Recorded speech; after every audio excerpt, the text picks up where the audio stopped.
అంబేద్కర్ గారి 134వ జయంతి అందరూ కూడా అంబేద్కర్ గారి ఈ సేవలు ఈ దేశానికి, దళితుల జాతులకు, అణిచివేత ప్రజలకు ఏదైతే సేవ చేస్తారో మనం అందరం కూడా గుర్తించుకోవాలి. ఈరోజు మనము మన హక్కుల కోసం కొట్లాడుతున్నాము. మనము డెమోక్రసీలో ఉండి మన వాయిస్ ఏదైతే మనం వినిపించడానికి మనకు ధైర్యం వచ్చిందో కేవలం అంబేద్కర్ గారు ఆ రోజులలో మనకు కల్పించినందుకు ఈ రోజు మనము గట్టిగా మాట్లాడగలుగుతున్నాము. మనము మన హక్కుల కోసము కొట్లాడగలుగుతున్నాము. మన హక్కులు సాధించుకోవడానికి కూడా డాక్టర్ బిఆర్ అంబేద్కర్ గారు మన కాన్స్టిట్యూషన్లో రాజ్యాంగంలో రాయడం, తెలంగాణ రావడం, మన దళితులకు రిజర్వేషన్స్, ఎకనామికల్ వీకర్ సెక్షన్స్ కి రిజర్వేషన్, మహిళల హక్కులు 50% వాటా వాళ్ళకి కల్పించాలని ఆ రోజులలో డాక్టర్ బిఆర్ అంబేద్కర్ గారు కొట్లాడడం జరిగింది.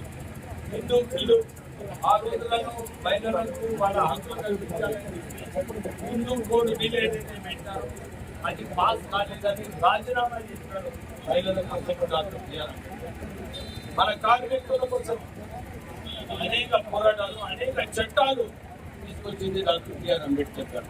మినిమం వేజెస్ అనుకున్నా, మ్యాక్సిమం వర్కింగ్ అవర్స్ అనుకున్నా, మన అసోసియేషన్ పెట్టడము, యూనియన్ కార్మికుల యూనియన్స్ స్థాపించడంలో, హక్కులు కల్పించడంలో మన బిఆర్ అంబేద్కర్ గారు మనందరికీ కూడా సేవలు చేశారు.